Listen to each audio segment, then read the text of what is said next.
This podcast is for entertainment purposes only. The opinions expressed in this episode are not to be construed as medical advice.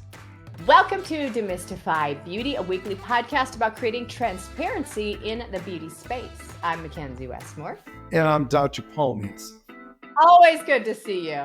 I mean, I assume every time I look at you, you have those gorgeous cheeks. You look revitalized and rejuvenated. You look fantastic. Well, I owe that to you. Oh. It's all because of you. And in fact, you know what? Because we're coming on almost a year of our surgery together, I'm going to do a whole social media posting about it because I want to bring it all back up of what we went through in our journey. It's almost been that long? It's been almost a year, July. Can you believe that? Time flies when you're having fun. My goodness. Yeah, it does. And here we are with an awesome podcast and a very awesome guest today. I'm super, super excited to be introducing Katie Becker. Katie, welcome. Thank you so much for joining us. If you could please fill everybody in on who you are, what you do, why you do it. I'm so excited to be here with both of you. I am a beauty editor and writer. I've been working for women's magazines for the past over 15 years, and it's something that I love to do, and I've gotten to write for some of the real big publications like Allure and Vogue, and I was most recently beauty director at ELLE magazine, and writing about this category, writing about beauty and plastic surgery from an ethical journalistic perspective is something that I feel really strongly about and that I know we'll be talking about a lot today. Yes, we will. Is this something you've always wanted to do? By the way, what does that really mean, what you said? So we're going to dig into this a little bit, I think, but there's people actually go to journalism school to share information with the world. So pre-social media, pre-online is when I went to journalism school, is when we were just getting websites for all of the big magazines. Wow. We actually had things fact-checked, and we went to school to learn how to have things fact-checked and how to know when a source was a good source. Someone like a Dr. Nassif. And I think now we have information kind of coming from everywhere, and I think we're all really hungry to figure out what is worth listening to and what's safe to listen to. So you mean real news versus this whole fake news category? This is true. Yes. This is true. So wait, is fake news a thing? I will say that fact-checking is something I feel really strongly about. All the publications that I've worked for have a fact-checking team. This is real. So when people are talking about fact-check journalism, there's whole teams that go through the articles that I write line by line. I have to send them an annotated version and say who told me what, when, and give them the backup, the transcripts from my conversations, links to the studies that I'm talking about. You don't get that on TikTok, and not to say that there's not value to social media at all, but the question keeps being, who said this? So that's what I feel strongly about, is giving people the tools to start to navigate this new, not so new anymore, but this wide world of information. We bring up a good point where you say TikTok. How has beauty journalism changed since the huge rise of social media? It just seems to get bigger and bigger. I love so many aspects of social media, making things very digestible and easy to communicate with people with different learning styles is awesome. Videos are awesome. Making things like snackable and digestible is valuable. People deserve that kind of information.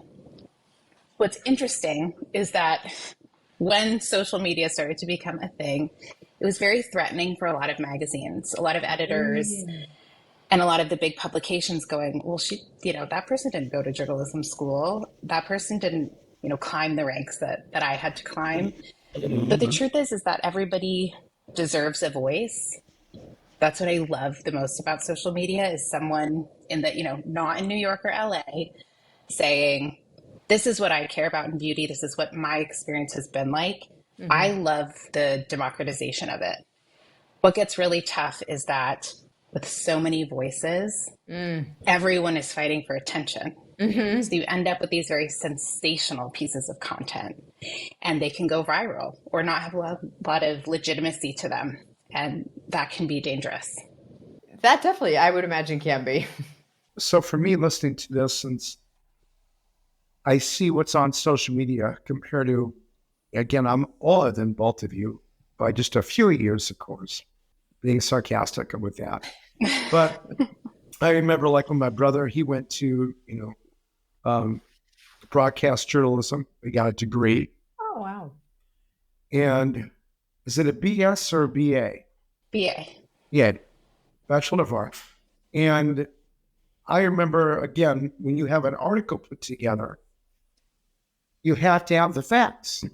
But when you say the word, everyone has to have a voice, whether it's on Snap or TikTok or Instagram or whatever you're doing.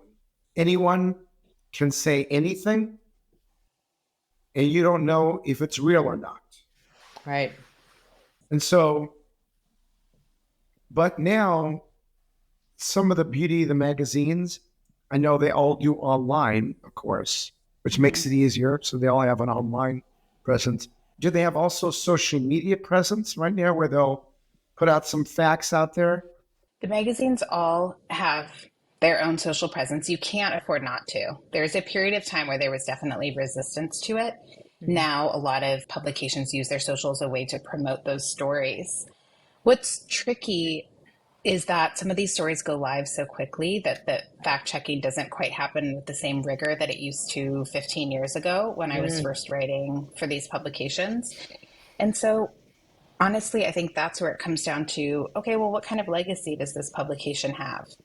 Do they have legal teams? Do they have a fact-checking team that will look at these stories? Do they have writers that are used to taking their sources really seriously and what the information that they put out into the world very seriously? I love writing for more of the heritage publications for that reason. You don't write for them lightly. But what I encourage people to do when they're reading a lot of these articles is look up who wrote it. Right. When did they graduate college? How long have they been covering this subject? How often have they covered this subject? Or what they're saying consistent with what you're seeing from doctors? Are they quoting board certified doctors? Do they seem to know what sources to go to? That's how, unfortunately, people have to do a little bit more legwork these days to double check where their info is coming from. Have you ever seen something big slip through the cracks? Ooh, that's a good question. Not from the big publications, I will say. That's good. Yeah. Honestly, I think they have too much on the line. On the line, yeah. Well, yeah, because the bottom line is you're saying that there's litigation. Right. If you sit and say something wrong, the media has to be responsible for what it puts out there.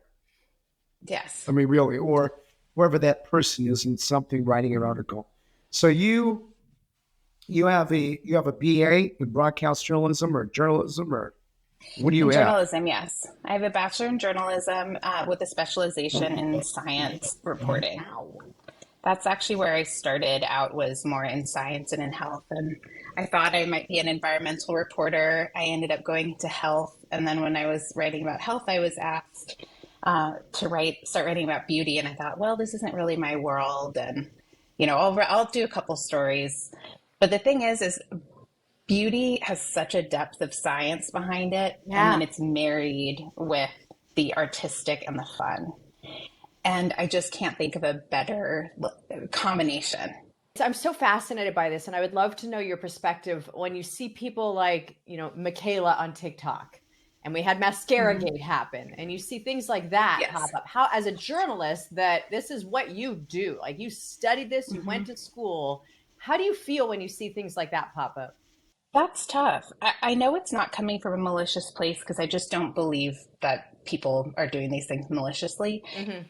But when I'm in school, when I was in journalism school, or being trained by the people that trained me when I was an assistant before I was ever allowed to put something on a printed page, we were talking about ethics, getting things fact checked. I started my career at Prevention Magazine. Oh, wow. I've never been through more rigorous fact checking than with that team. That really set me off on a good trajectory. But you also learn about advertising ethics. So you're learning about things like when a magazine might get in trouble, or an advertiser might get in trouble for Right. false advertising. There's a whole science and field and legal field behind this that you get trained in class by class over at least 4 years. So when I see that, I think that's a shame that people haven't had the opportunity to have that education. But I also am hopeful that it becomes a community education on this subject and that we see less of that moving forward. Got it. Talking about the quality of what you do compared to a non-educated, Right. Journalism person who may not do the fact checking. It's almost like some of the plastic surgery. You can go to a board certified specialist who has the right training, kind of like what you do. For you, you have the right training, versus someone who says there was a cosmetic surgeon and they practice a different type of medicine, but then they learn, through some weekend course how to do cosmetic surgery. And then they're doing it. So it's the same thing that way, the legitimacy of it compared to what you Totally do. agree. So when someone's on TikTok, for example, since it seems like that's where a lot of this advertising and where people are spewing off things, what should a TikToker, whether it's any of us, do? How do we fact check something if we want to talk about it? Well, something I love to see is when somebody who is doing this on their own, and I want to first say, not everybody can afford to go to journalism school, but they still want to be able to create content. I think that's awesome. I know what that motivation is from my heart. It is fun to create stories, but not everyone gets to go to school for it. Not everyone can afford to take an internship in New York City and learn the ropes. And I have a lot of empathy for that. And so I really encourage people to get out there and learn, maybe not speak before they learn, maybe, learn before they speak. What I love to see is when people are citing their sources. So for example, there's a tool that we probably all on this phone call use called PubMed. That's where all of the peer-reviewed published studies live on a government website. That ends up being a really important tool for me. If we're talking about, let's say right now, for example, I'm writing a story about LED face masks. I'm not going based on what I've learned on TikTok about what LED face masks use. I'm starting at PubMed. I'm seeing who is studying this, and I'm reaching out to that doctor and asking that person, tell me about this LED technology. What does it really do? How do we know that it really works? Point me to the best research that we have. That is my starting point, not the marketing of a website that sells the tools. Yeah, because like, for example, we have LED. Yeah. We have the bed, we have the panels. Nice. I don't know if we still have the LED face masks here, but I know that when I, like, for example, about vetting it, a lot of the stuff that we do, like that, or hyperbaric oxygen we do after surgery, or ultrasound, or lymphatic massage, a lot of these things we don't really know what is the percent of improvement or recovery that they actually achieve from doing some of these things, whether it's a combination of everything or one is, more effective than other. And I don't know how many studies are out there, but for example, when it comes to the LED masks, they're everywhere. I mean, everywhere. But the question is, I know that the whole inflammatory process maybe could help. Maybe it could help with acne, things like that too, and anti-aging. So I don't know if you're going to find peer-reviewed published studies on some of these things because they're too hard to get a sample or to have a control. But it's interesting when you talk about that because I'm saying to myself, wait a minute now. I know when a patient comes in and spends whatever their money is for some LED beds, I read all about it and what LED does, especially the different colors. But I never saw a peer-reviewed paper. But it's always great. I like that you're looking first and starting with the most pertinent information and going from there. That makes a lot of sense. See, and I think, and going to Katie's point also, because of knowing the exact brand that you use, Dr. Nassif, with like the LED face, the LED bed, there is a handhold at home by that same company. Of course, that's what I got, because, you know, if I can't get into your office, I'm going to just have a little handheld at home. And I know at least it's the same company. Now, whether it's going to work as well as a full bed or a panel, probably not. It's not going to be as strong, but it's better than nothing, I feel. And what I'm glad to hear from you, Dr. Nassif, about the maybes and the caveats. Yeah. That's another really important journalistic technique / requirement, is when we're talking about unbiased content, we're talking about what does the other side have to say. So for example, if, we're writing about a certain product, just saying the downside of this selection might be that it doesn't have peer-reviewed research around it. There are some doctors that don't think that this science have enough legitimacy to be worth your money. They would recommend a retinol instead. But having voices, disagreeing voices, so that you can talk about the whole story is super important to a true journalistic story or post. And so I think that's another thing to be looking out for with sort of quote unquote random people that might be on social is, are they telling you the full story, or is it just this one? There's no miracle. There's no such thing. There aren't miracle products. There are products that work really well. But there's nothing that doesn't have this might not work for this person, or might be too expensive, or, whatever the downsides might be. You want to find someone who's willing to talk about that. So I'm curious, what, just to segue a little bit, I have a two-part question. What has been your favorite beauty fad that you've covered over the years? That's a good one. Oh, gosh. And I also want to know, the second part is also, what was the worst? Oh, God. Ooh. Sorry, putting you in the fire here. Well, There we okay, go. I'm trying to answer a lot of these questions diplomatically. I remember, I'll start with one that it has not been You're amongst friends. Yes, you are. Of course. Just And stay everyone here. else that's going to be listening to this. Exactly.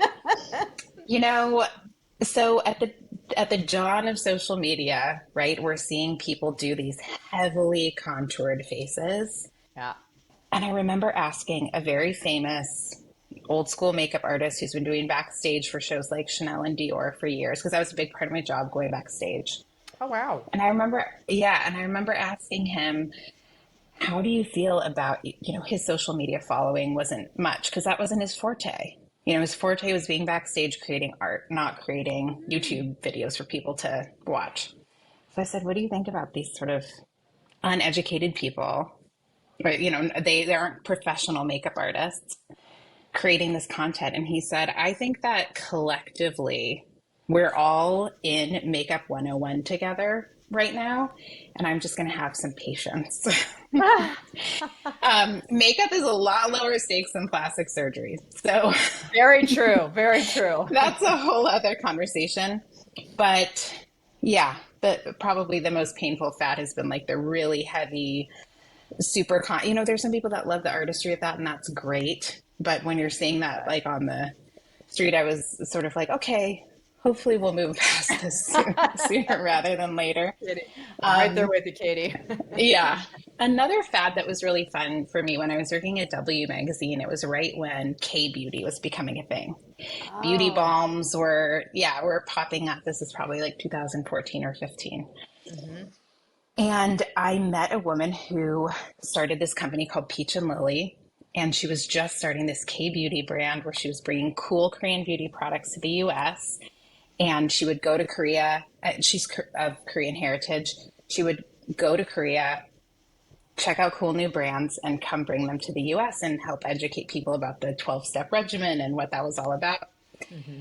It was so fun to go and just learn about that beauty culture. There's so many different beauty cultures.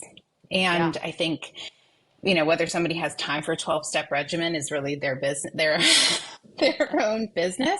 But we learned so much from that time. And so that's a story that I loved reporting, as we got to kind of traipse around Seoul for a week and check out what was trending there and predict what was going to be the cool new product. And I think that story has stood up well. That is interesting. correct me if I'm wrong. So we have the beauty fat, like you said about the K-beauty. Mm-hmm. What was that question, the negative question you asked Mackenzie? I think it was, you said bronzer, the heavily bronzed or the heavy contoured look. Oh, the heavy Yeah, the contour. heavily contour. Yeah. Is there another one? Just out of curiosity, is there another one? Oh, bad Yeah, I mean trends. it's kind of cool.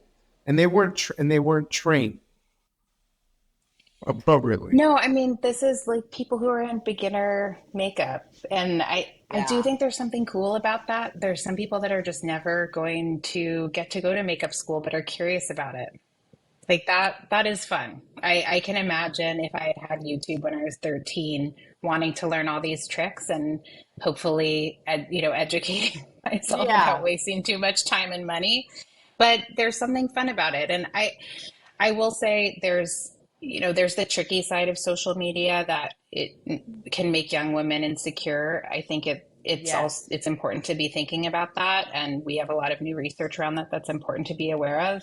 I think it's also important to be thinking like, wow, we're really expanding people's horizons who might be living in parts of the country where they just aren't encountering these worlds, and hopefully it inspires them.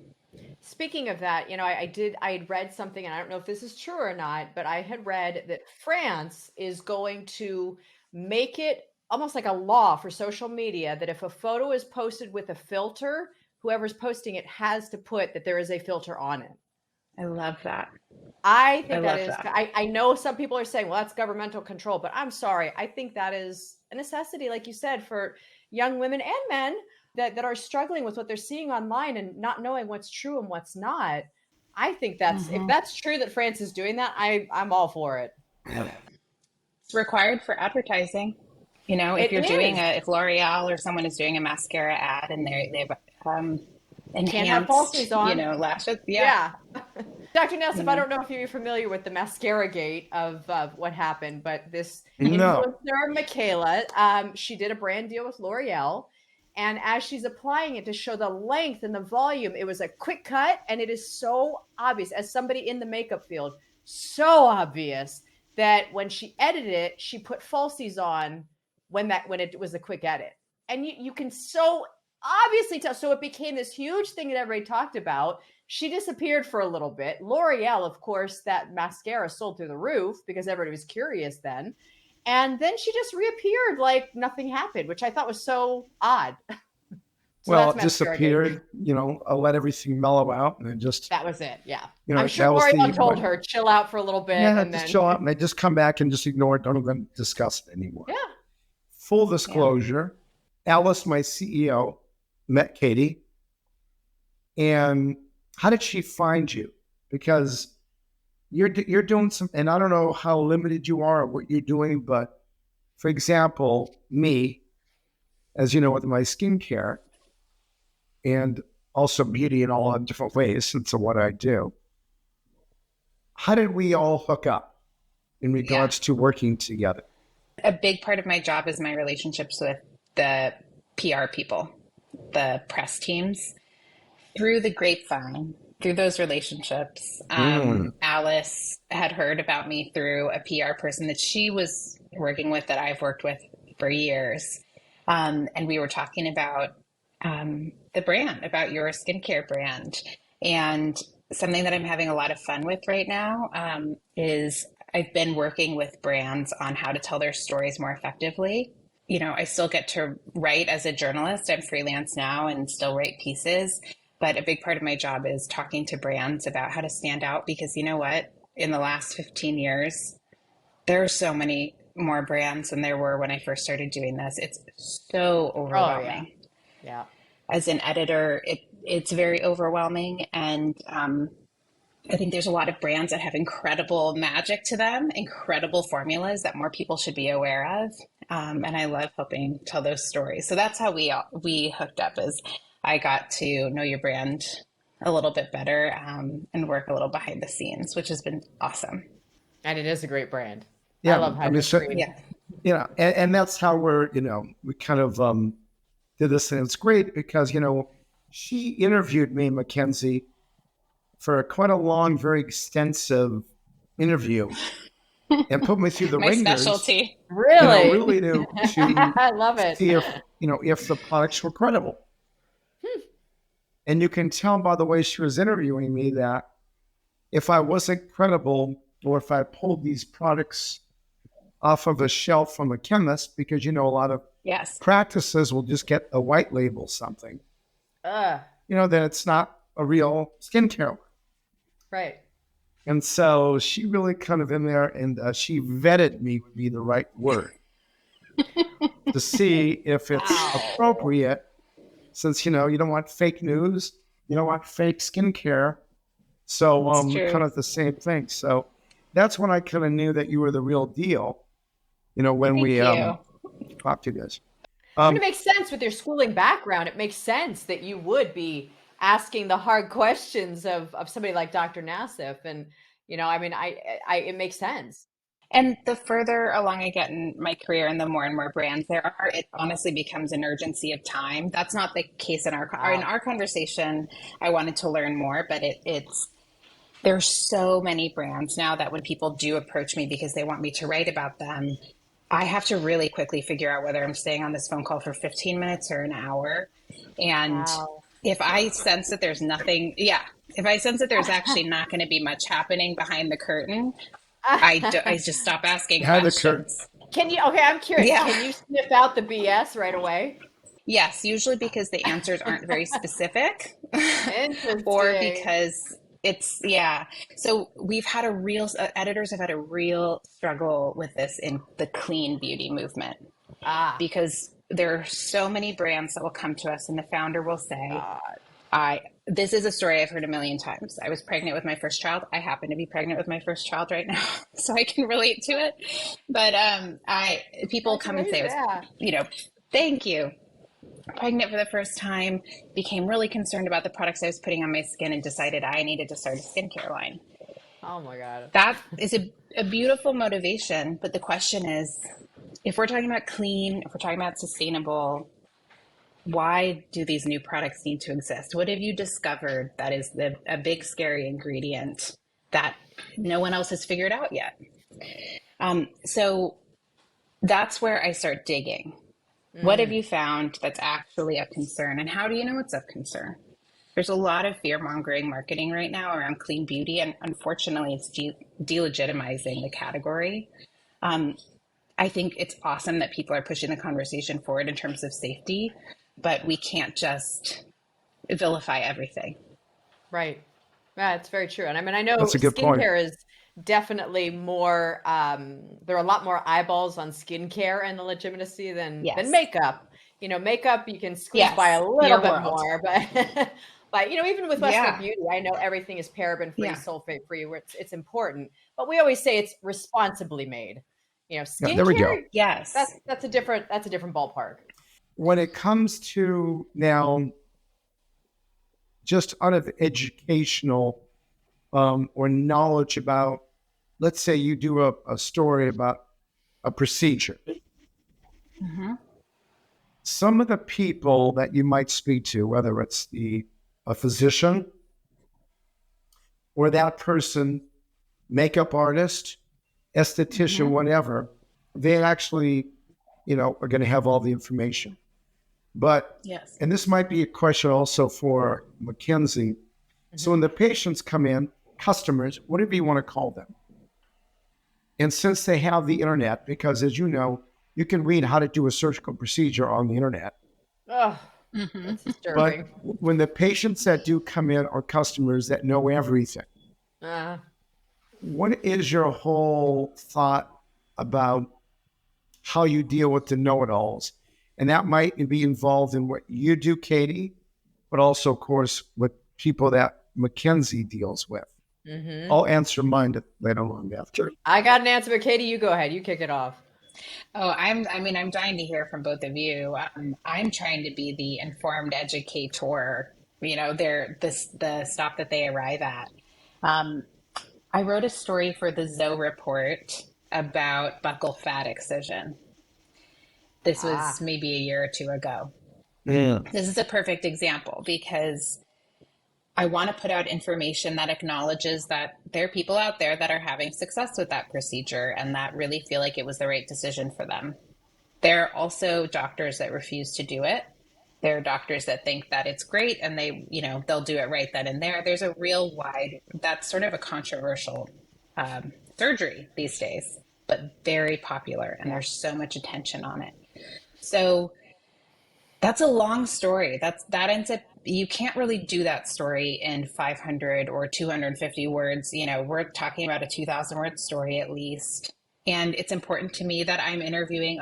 There are a lot of doctors that I interview where their interviews don't even end up in the story because they either repeated something that was already covered or it's just background that I need. But I'm trying to get a lay of the land. So I'm going to people who have great reputations, who are, board certified, that have all of the credentials, and trying to get a sense of overall, how is the surgery field feeling about this treatment? So that's what I aim to do for you guys. So that when someone's coming into your office, they're not saying, I heard this is the hottest new thing, I want it. That they're saying, I know that there are people that this is right for and people that it's not right for. Right. Well, let me just comment on that since you did it. Please do. You're right.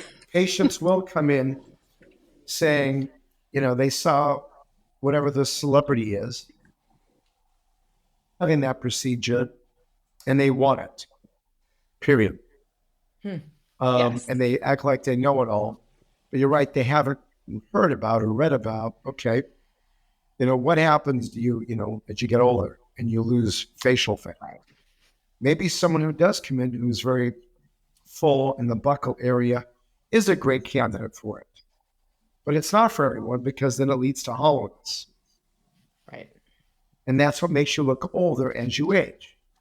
But then they say, well, I don't care because that's 20 years from now. I just want it out now. I want you to feed my, my appetite for getting my buccal fat removed. And a lot of doctors, of course, will obviously, it's a business. They're going to say, sure, okay, we'll do it. Because you're going to go to somebody else. So we better make sure that we do it. Because we know we'll do it right. Or they're going to lose the business. But it's true. It's just like with anything.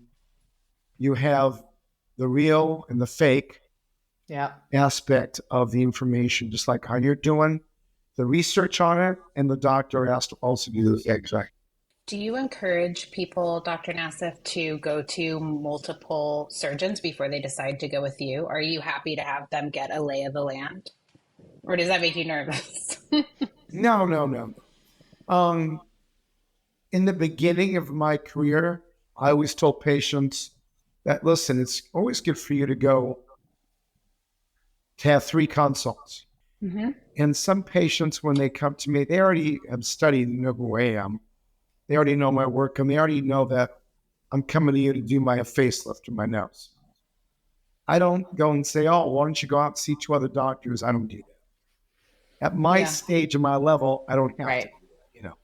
And if a patient already says, hey, I do want to go visit 3 doctors, and they like 3 doctors that do this type of a facelift, they already know what they're doing, especially nowadays. Most of the patients are very well educated. Mm-hmm. And a lot of them already know, I'm going to have 5. I'm going to go.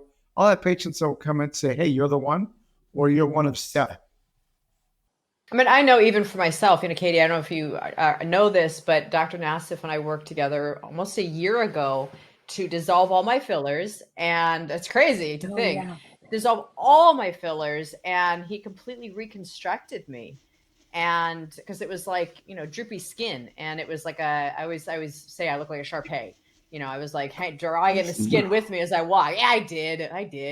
I take responsibility. I totally did. It was bad because I had gone to too many bad people, and that, just like he was just saying, they want the money. So I didn't know the right from wrong. I'm not a doctor. I'm not a journalist. Like I did not know the right from wrong. So I just listened to whoever I was going to, and thank God found Dr. Nassif. And it was not let me get a second opinion feeling with him. It was, okay, how soon can we do this surgery? How soon can we get this skin all snipped up and get me taken care of? Yeah. Because it was important. I knew I was in the best of the best hands. What gave you that like spidey sense feeling that you were in the A couple of things. First, it came from my cousin, because I knew, my cousin does botched, and I reached out to him. To be honest with you, I thought I was going through, I knew I was getting sick a lot. And I thought I had what was called breast implant illness. Yep. And I remember calling my cousin. I said, you're going to know who I should go to find out what's going on. I didn't know what it was. And I also knew I had some issues with my eyebrows, and somebody had put filler in my eyebrows. So, yeah. Which is kind of a dangerous place, right? It dropped into my eyelid, and it inhibited my vision. And I knew when I talked to my cousin Matt, and he said, you've got to see Dr. Nassif. He's going to guide you on every which way from top to bottom. So go see Dr. Nassif. And I remember sitting in his office, and it wasn't even like, well, I'm going to see a second person. There just was no, I finally had that spidey sense of like, this is the man. I'm putting my life in this man's hands. Let's start this process. Let's design. And when he said, let's dissolve and let's see where we're at and let's go from there, I trusted every step of the way, and I trusted the process. And you said, I'm sorry, not to like blow your ego up here, the Dr. Nassif, but when you sit in his office and he's so honest with you, and he's so forthright, you can tell, just like you had your interview with him about the skincare, you can tell the BS right away. And I knew from the get-go that this was the real deal. I knew I was in good hands, and I knew I was going to survive this surgery, because that was also my fear. Yeah, I bet. Oh, wow. Because that was a good almost 10 hours. And it was of being under. That was scary. That's a scary thing. That's a scary thing to go through. But I knew that my life was, I had been, and I knew that my life was finally, for the first time in over 40 years, in good hands. So, thank you. So that's, that was nice. And I got to tell you, thank God. I mean, I just saw Mackenzie, what was it, last week? Yeah, last week. Last week. Thursday. And actually, that reminds me. You're checking my scars. Yeah, I was looking at them and how you heal. And I'm just writing a little note for myself. But I need to look at your photos. But on your exam, you look fantastic. So it's great that everything came out, happy surgeon, happy patient. That's what we want. Yeah. I mean, Katie, I got to say, to see the work of what he did, and nobody would even think that I had anything done, because it's so natural. I don't look plastic. I don't look pulled. I don't look fake. And also the healing of the scars is really, just outstanding. You can't see a single scar, which is, I think, unheard of when it comes to a facelift or anything. That's awesome. I probably could have walked in there and just stayed quiet, and nobody would have known a thing. They'd just been like, wow, you look so refreshed. I feel like that, I get the sense, we know that people dissolving fillers has been a little bit more on the uptick than it used to be. And like breast plant excision has been a little bit more popular, maybe from illness, maybe from aesthetics. But I'm curious, especially for you, Dr. Nassif, do you sense that, this sort of it's like a facial dysmorphia, where people kind of like lose sense of what looks natural, either it's from like the filters or because everybody having so much work done. Do you find that we're still in this like heightened period of people losing touch with what looks natural? Remember, I don't know if I mentioned this to you, but that's what we have. We have these filter dysmorphia. And I think it's calming down a little. Okay. Now, but let me say this to you. I don't go on social media all the time to some of the influencers, and I don't go look at them, because it's not like I have time, and I just don't do that. Right. Surgery. If they look a little filtered, I get it. But if they're filtering themselves so much that they look very different, I don't know that, quite honestly. But from the people that are coming to see me in my office, they used to come in with heavily filtered photos of their skin. Yeah. And I feel that is becoming less and less. Thank God. Okay. So I would hope that people are softening the filter look, especially, it got heavy right after COVID because people were going out again. Yeah. But then during COVID, no one was wearing makeup Oh, interesting. and was taking better care of your skin, because they were home a lot of times, and Zooms and this and that, and they got to make sure that they look good. But did you find that Zoom actually, because I feel there are a lot of people that do talk about how Zoom increased their insecurities. Did you find that in your office? Oh, yeah. I mean, that's why, you have, tech neck, the looking down with the, oh, yeah. And all that. Yeah. So when you're sitting there for an hour doing a Zoom and you're staring at yourself and you see a little something here, a little bit here, it is going to make someone possibly a little bit insecure. I mean, depending on your confidence level, Yeah. it's okay to have some wrinkles and things like that to look natural. But I can understand at the same point if you go, you know what? My skin looks ashy. Doesn't look good. I get too many wrinkles. I get too many,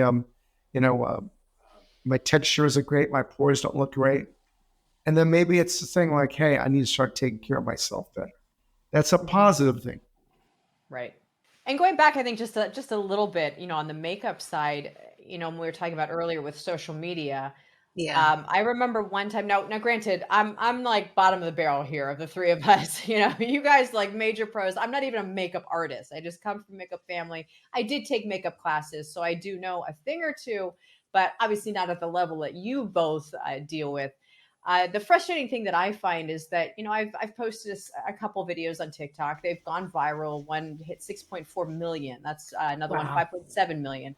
And what gets frustrating is when somebody will respond, a 20-year-old, 21-year-old will say, well, if this influencer doesn't like it or say anything about it, then I'm not going to buy it.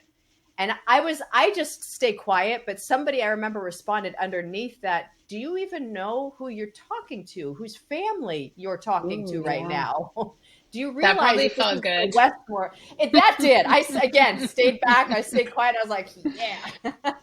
But it's true, a lot of my products are birthed out of the family history, over 100 years of being in makeup artistry.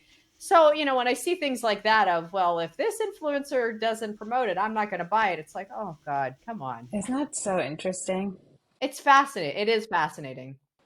It is. And I also think what's also so interesting about that to me is it's like, there's never one person that's the decider of it. Even, for example, I noticed recently. Yeah. Well, I noticed recently that there's certain things I can't do for my beauty routine right now because I'm expecting, right? So Botox obviously is one of them, but also I stopped using my lash serum. So my usual great lashes are a little sparse these days. And my favorite mascaras have completely changed. Like, there are formulas that I loved and swore up and down were the best formulas, but they don't work on my new lashes. They're too clumpy. They don't make sense. Everyone's different. Yeah. Like you were saying earlier, everybody is different. Everybody's going to react differently. Everybody's going to have a different story to tell or reaction to something. It's not one size fits all. Nothing. The other thing that really cracks me up about what's happening with a lot of the social media, like skincare stuff, I'm way more interested what women in their 40s and 50s and 60s have to say about skincare. And it's totally great to see these beautiful 20 or something year old faces doing all of their tools, and that's great. I looked great my skin was awesome when I was 20. We all look great when we were 20. You know what I mean? And so I'm way more curious what people who actually have improvements to make have to say. Yeah, I mean, especially been there, done that. You're right. Yeah. That makes a lot of sense. And when they look amazing, when they have beautiful skin, and you look I'm with you. I actually follow most of the women that I follow are probably over 50 because I want to see, well, what are they doing? They look pretty darn good. So what are they doing? But again, even then, what they're doing still might not work for me or for you or for this person, that person. So it's kind of like trial and error with products, at least. You know, the one thing that I know for me is an absolute staple. And again, this is not a promotion here. It's just fact, because Dr. Nassif introduced me to HydroScreen before surgery. Yes.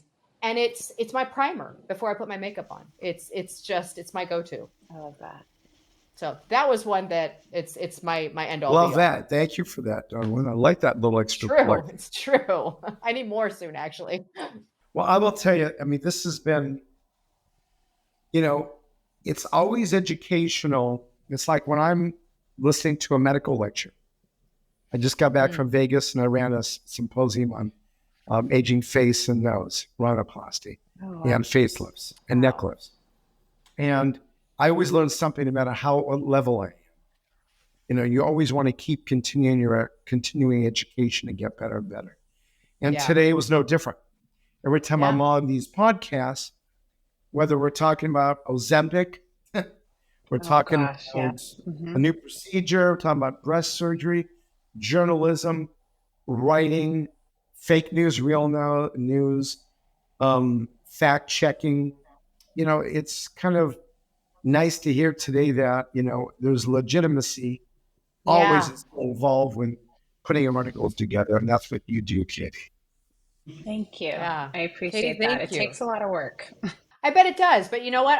To go with Dr. Nassif, thank you for what you do. Thank you for the hard work that you do put in, because it helps to vet through what's real, what's not, and for people to know they have somewhere to go to read, to know that they are reading factual information.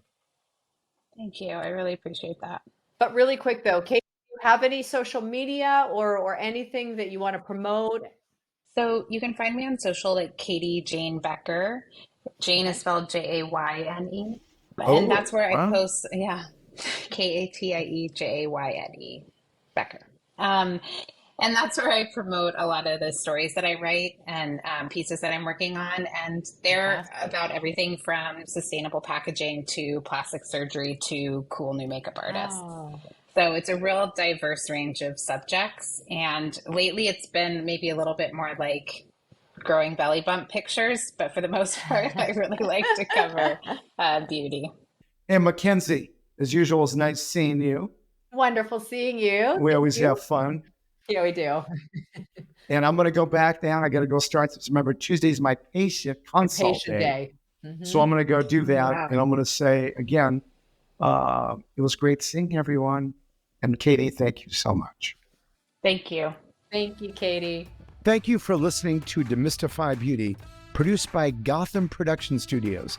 Please don't hesitate to reach out to us on Instagram at DemystifyBeauty or email us at demystifybeauty@gmail.com. Don't forget to subscribe, rate, and review the show. See you next time.